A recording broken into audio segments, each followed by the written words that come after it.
So this is our Abundance by Design month. That means that we talk about prosperity. We don't talk about prosperity the rest of the year for the most part, because we don't teach the prosperity gospel. We teach the law. The basics of our philosophy are based on this idea, very, very simplified, that what you put out there comes back. What comes around goes around. You reap what you sow. That's the entire Science of Mind textbook in about a dozen words. The Cliff's Notes version. It's not really, but it's pretty simple. This is pretty simple. And so for this month we're talking about money, but it doesn't really matter, because we're talking about one thing, we're talking about something else. It all works the same. And the framework that I'm using for the month to talk about this idea of abundance by design is the abundance affirmation that we say every single week. And so I'm kind of going through it line by line. So the first week we did, I am in the flow of divine good. The second week was all that I am and all that I give. And this week is circulates and returns to me.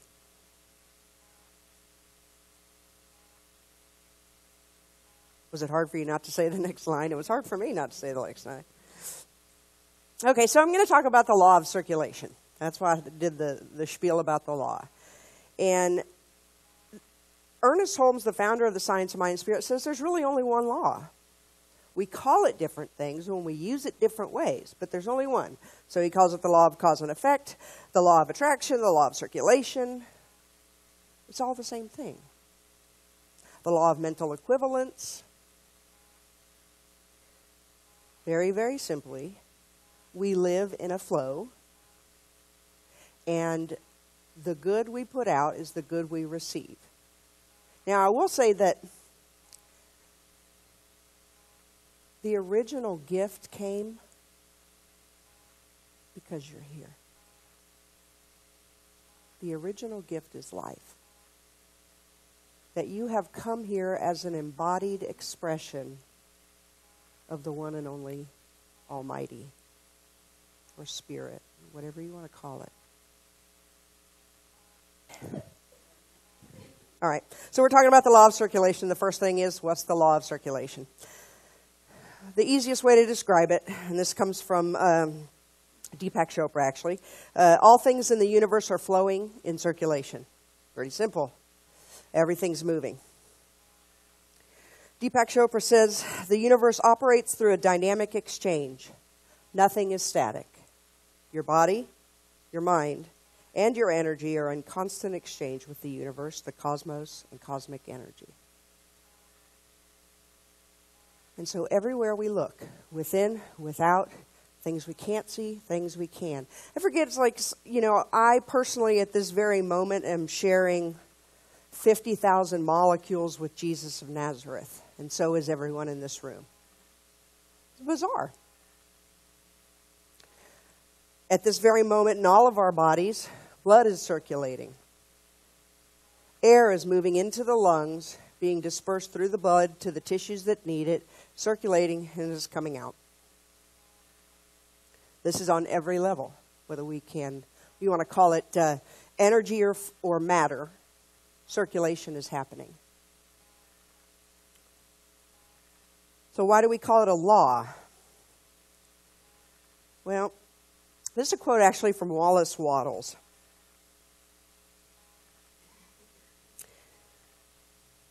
We call it a law.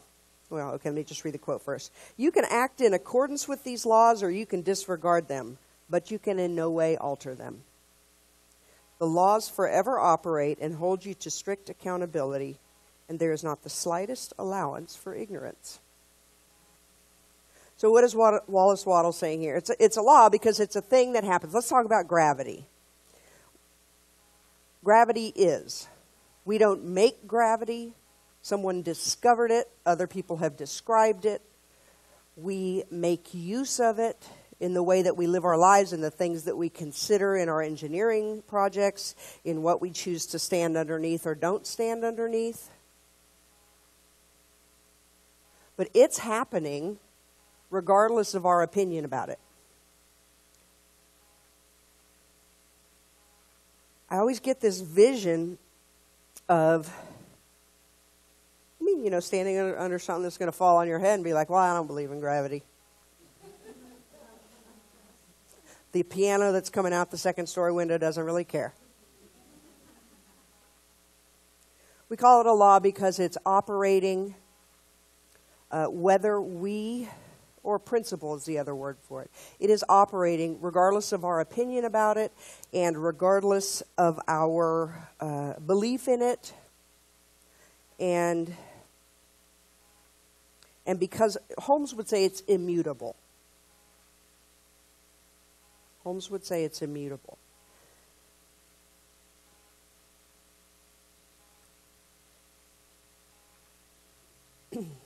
In fact, this law is so effective, this thing that what you tend to put out there tends to come back, what you tend to think about tends to come about. It's so precise, so exacting, that if I say, I don't believe law works, what am I going to get back? Right.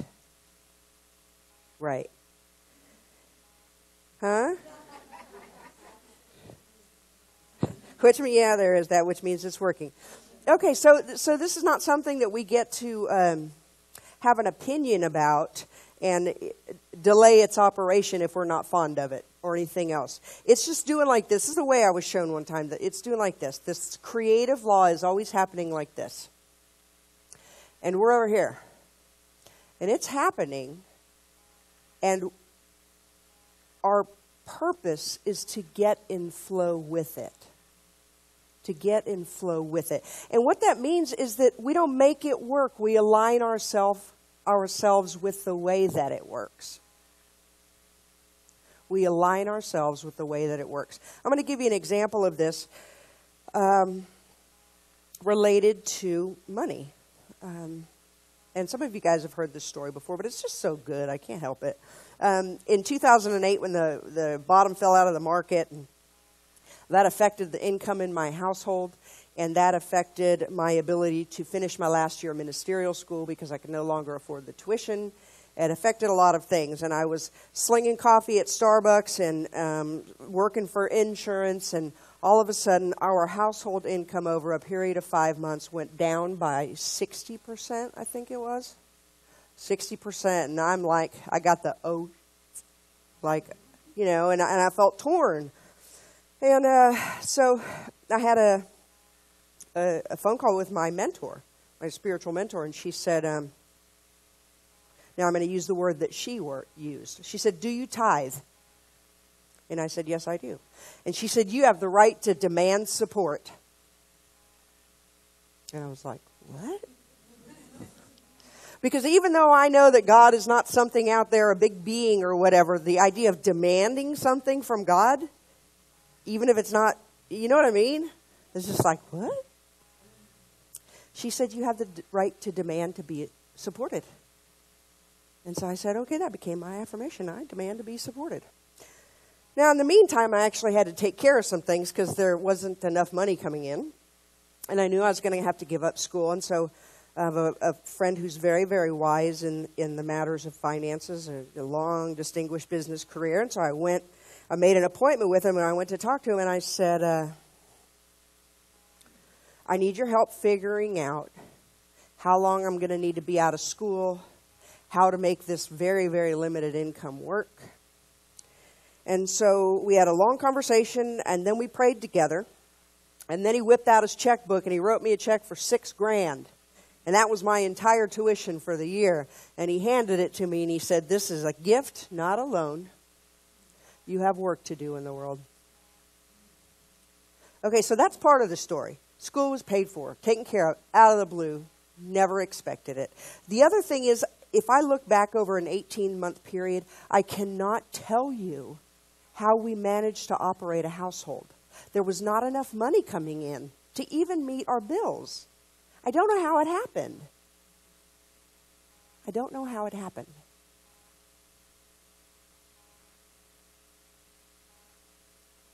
But I was aligned, at least to some degree, enough. I guess, Holmes talks about this 51% thing, 51, the tipping point. I guess I had done enough work that I was living in the flow of divine good.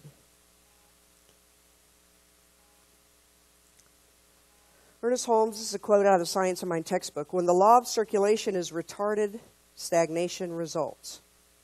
It is only as we allow the divine current to flow through us and on out that we really express life. The law of giving and receiving is definite. Emerson tells us to beware of holding too much good in our hands.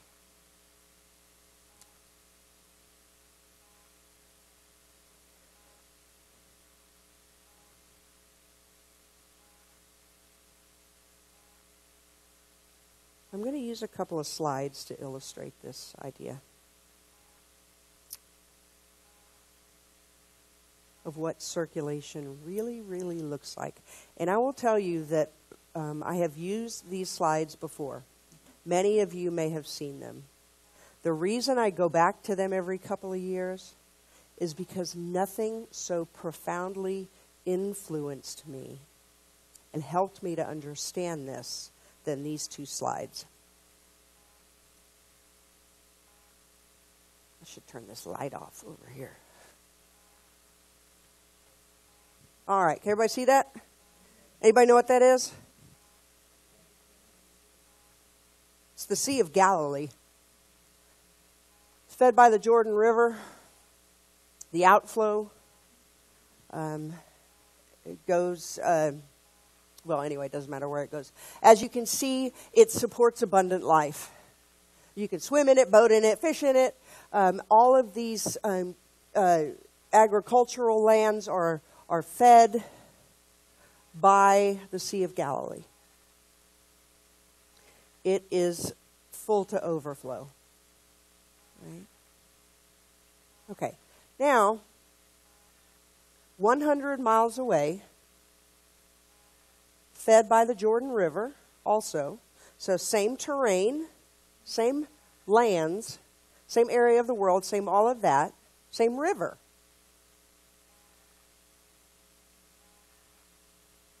That's the Dead Sea.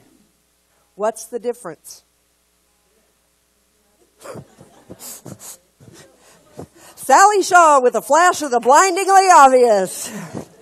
There's no outflow. There is no outflow. Go back to the first slide, Sarah, would you? Outflow? No outflow.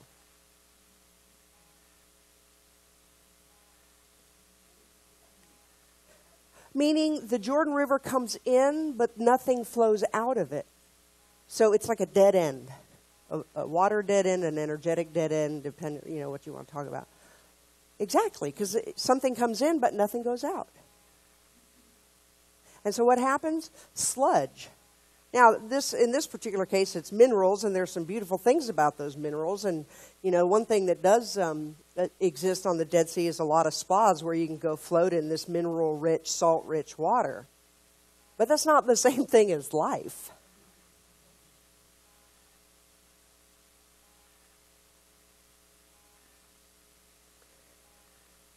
Thank you. One of...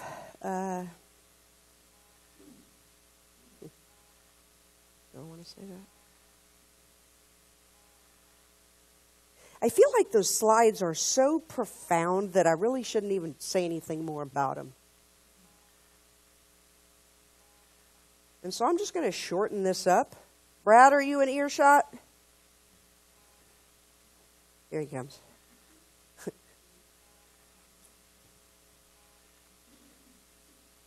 What's the goal? The goal is to get into this place of circulation where you're not necessarily, you're not, okay, one of my teachers calls it the wheel of the breath.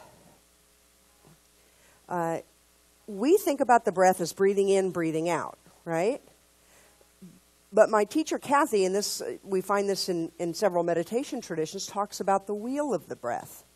So that there is this one continuous cycle of breath.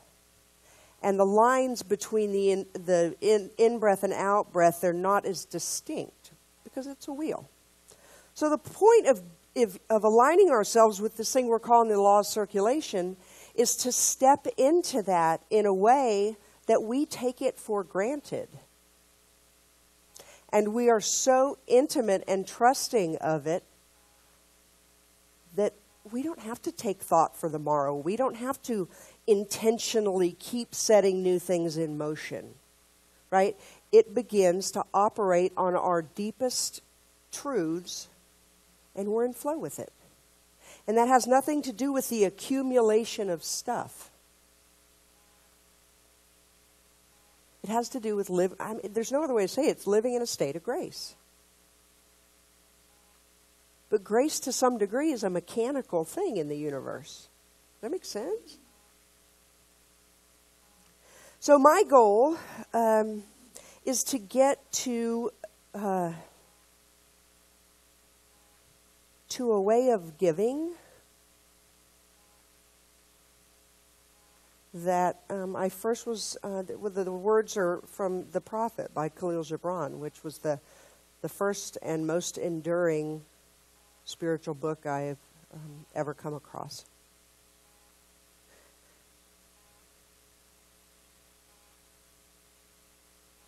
And I will, before I read it, and I'll just read it and go straight into prayer, Brad.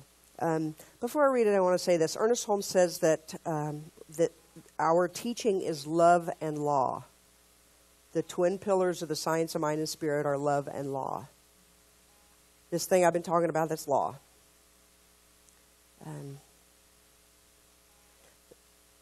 This speaks to me of love as law. I'm not sure. Anyway, I'm just going to read it, and then I'm going to pray, and then we're going to get on with things.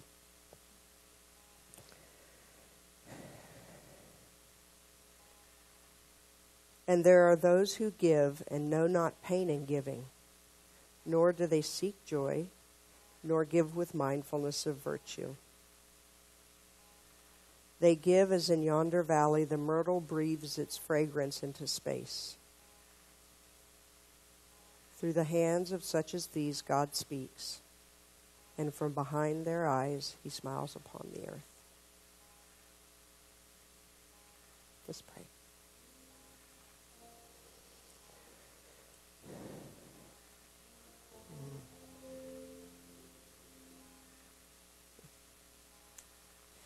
So I'm remembering.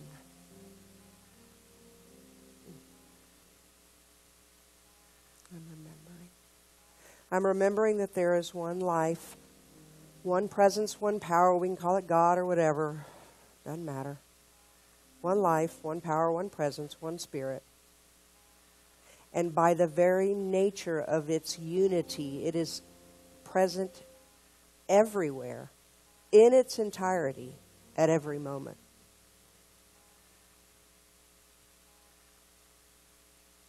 This life is good. This life is God. This life is not loving. It is the essence of love. This life is not joyful. It is the essence of joy. This life is not harmonious. It is harmony. And it is the truth of each of us. This life that is indivisible, irreducible, and eternal cannot be divided. It is by its very definition, it is everywhere, it is all things, and therefore its nature is abundance. It's everything. And something that's everything can't know lack. At its essence, at our essence, we are love, we are light, we are life, we are joy, we are abundance. And so the whole journey that we embark upon is to remember. Remember the truth that we came here with. remember the truth that we will leave here with. Remember the truth of everything that we see. And remember to be that which we would have the world be. Because that's what we're circulating. And so we give our good, we give our time, we give our talents, because we know that as we step into the flow of that divine good and participate willingly in its circulation, we are blessed. We remember. We reclaim truth. And that in turn becomes the gift that we give to the world. And so for all that we are and all that we are yet to be, for all that we have forgotten and all that we are remembering, I say thank you. And so it is.